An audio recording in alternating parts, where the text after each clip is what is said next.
Hello! If you're watching this video, this means that you're interested in using Padlet for your classroom. This is a great free resource to use in your classroom for multiple ideas. We'll talk about those later, but let's get started on how to go ahead and join Padlet. There are multiple options. The first option, of course, is to sign up for free. Everybody loves free things. There are other options. If you look for school or for business, there are all of the plans. Depending if you want backpack for schools, there's different pricing options. If you want to do for business, again, there are also different pricing options. And then the pro for individuals is $8.25 a month, but it does give you unlimited Padlets. If when we're doing the free Padlet, it's only going to give you 3 Padlets, and that is the max. But I'll talk about that here in a little bit also. So I clicked sign up for free, and I want to sign up with my Google account, which is my school account.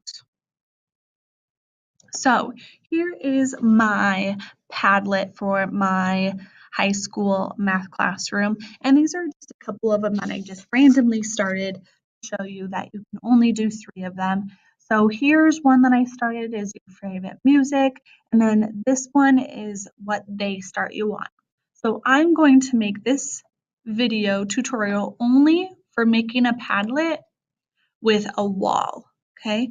These are all of your options to make a Padlet. There are different options, so the wall, the canvas, the stream, grid, shelf, and back channel. And also there's templates, mood board, bookmarks, question and answer, so on and so forth. So there's definitely many options, but I'm going to start with the wall. So all you have to do is select it. One nice thing is for Padlet is they do offer you a preview. You click on it, it shows you kind of what the setup is.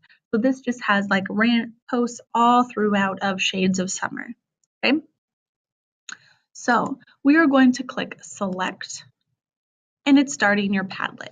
This is where it all starts off.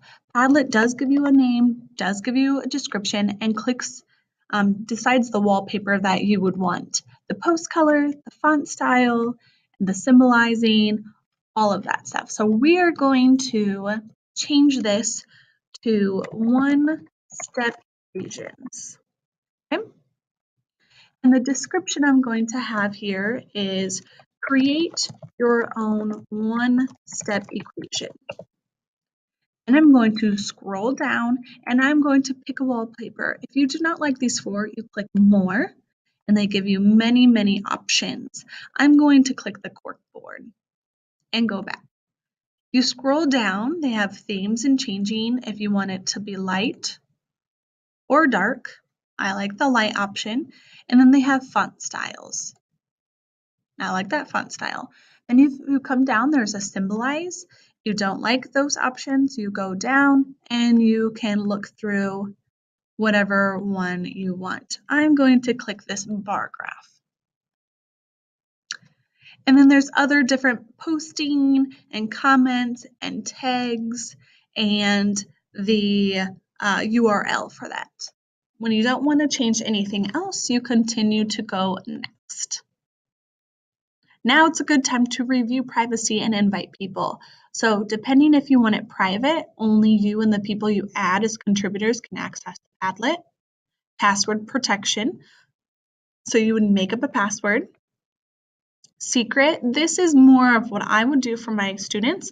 I would post the URL to the Google Classroom site and kids can click on it and be able to post on this Padlet, or you can just do public. And I'm going to do public for right now because I want whoever has this link, whoever finds this on Google or in Padlet, they can post on it. And I'm going to click next.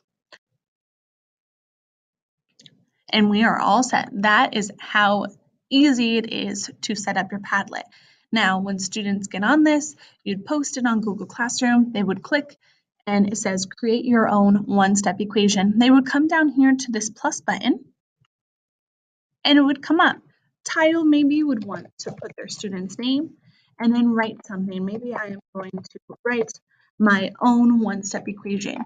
Another awesome thing about Padlet is you can upload something, you can link something, you can Google, you can take a picture, and these three little dots give you so many more options that you can do. Students could draw their own equation, and you can save it, and it posts directly to their Padlet. Then that's it. And then students can continue to create more and more and more. And they just come on, let's say Susie does something, and she is going to write her own one-step equation, and that is it. How cool is that? Also up here, you can like it, remake, you can share it, and there are different other options to modify. So if you want to change this or the description or the background, you can do so. Another awesome option is just double clicking the title and it also comes up. Now, let's go back to here.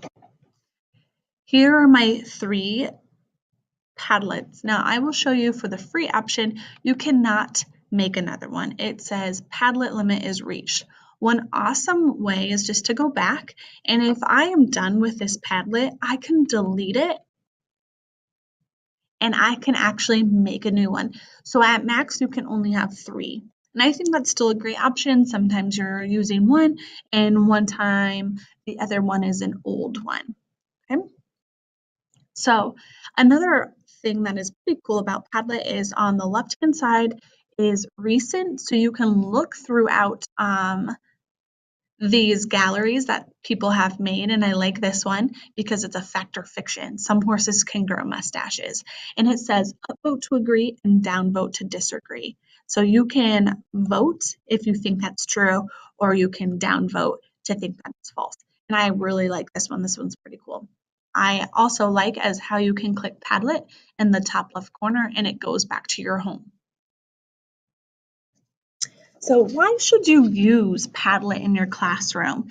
It really hits on a lot of the ISTE standards for students. They empower their learning. It also gives them a good digital citizenship on how and what to write. They can construct knowledge, be creative communicators, and they actually globally collaborate. So if you do the public, you can reach anybody from around the world. It's super easy to set up, as you can tell from the tutorial. Some great ideas is a bell ringer activity. What did you learn yesterday? So if we learned one-step equations yesterday, students can go on here and give us examples of one-step equations. Another great idea is maybe in an English class doing a predict an activity. If you're reading the book, you can have students predict the ending even before you start reading the book. Then at the end of the book, you can go back to this Padlet and discuss if they were right, if they were wrong. Another awesome activity that I will start implementing is the introduction of themselves. This is a great way for year have students make their own Padlet about themselves. They can add pictures and photos and anything they want to describe who they are. Another great option is students can actually create their own account. So they can make their own Padlet and share it within the Google Classroom or through a link. And it is cloud-based, and all you really need is internet to do this. So I hope you liked the Padlet tutorial. It's a great option to implement in your classroom for technology. Thank you.